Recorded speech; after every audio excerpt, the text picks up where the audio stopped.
ज्योति के फोन लागत इज्जत के कबड़ा कदरस का माई जौन होई तौन देखा जाई। पहले फोन तो उठावा जी तू।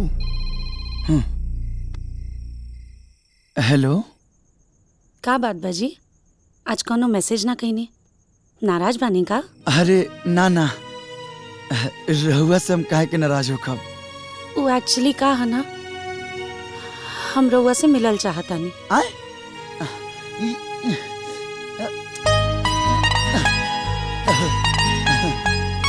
तनी एक बार फिर से बोली ना। काल मिलल जा। हाँ, अरे जब कोई तब। ठीक बा, बाय।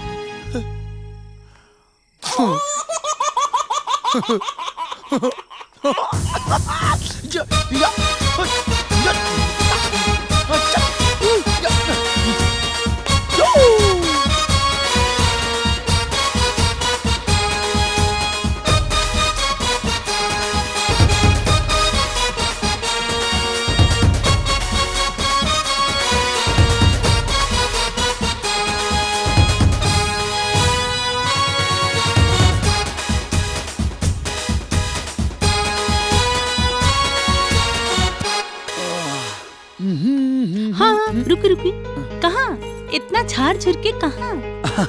अरे वो एगो जरूरी काम बा। काम करे जाता नहीं कि रूप दिखावे? भाऊजी वो बाजारे जाता नहीं हो, ऐसा कोनो बात नहीं के। तब बाजारे जाती तो हमरो एगो काम कर दी ना। कौन काम? साड़ी में फाल लिया के बाद। हाय, हम अपना टी शर्ट पर मोर के पाख लगवा के लिए अपनी स्पेशल ड्रेस अलग अलग हमारे स्टैंडर्ड खराब करे। स्टैंडर्ड खराब नहीं करत, रउआ के आदत डालता नहीं ना। ज्योति आज यहाँ तक रहे पड़ी। हाँ, यो तो सही है। खतर दा, जल्दी जल्दी देवर होके था ऐसा। हमार जतरा खराब के लिए बड़ू टोक के कहत देवर होके तो ऐसा। हाँ ठीक बा, ले आई। हाँ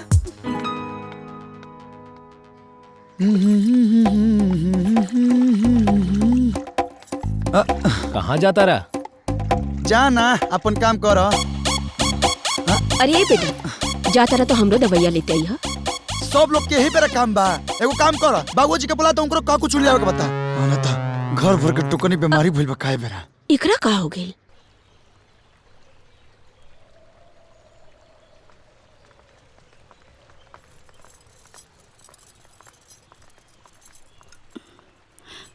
प्रणाम। अरे जीजा जी का हाल बा?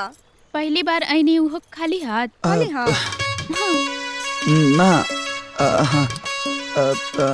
लाइल एक तबारा। मिनट।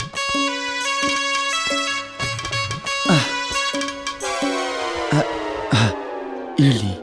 वाह जीजाजी, रउआ तो काफी समझदार बानी। अब रउआ लोग बैठी, हमके कबाब में हड्डी बने के नहीं खे, ठीक बा? चला चला चला।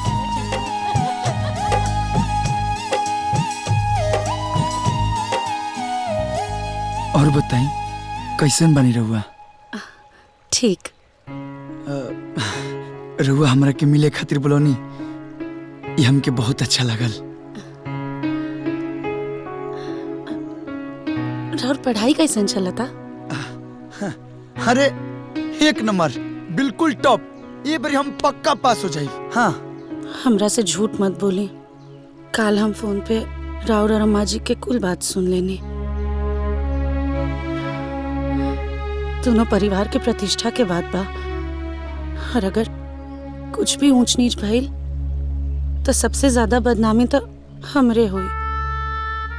यही से हम सोचत रहनी कि अगर कोनो भी शिक्षक और कोचिंग रउआ के पढ़ावे खातिर तैयार नहीं खे तो काहे ना हम रउआ के पढ़ाई। ये से बढ़िया बात और का हो सकेला कि रउआ हमरा के पढ़ाई। लेकिन घर वालन के और समाज के ही बात ना पता चले के चाहिए कि हम रउआ के पढ़ा रहल बानी। यही से पढ़े खातिर जगह रउआ के खोजे के पड़ी। हाँ, खोज लेब ना, खोज लेब, खोज लेब। अरे बाय बाय। लेकिन एक बात और, आज से हमनी के बीच एगो टीचर और स्टूडेंट के रिश्ता रही, ठीक बा? ठीक बा। बाय।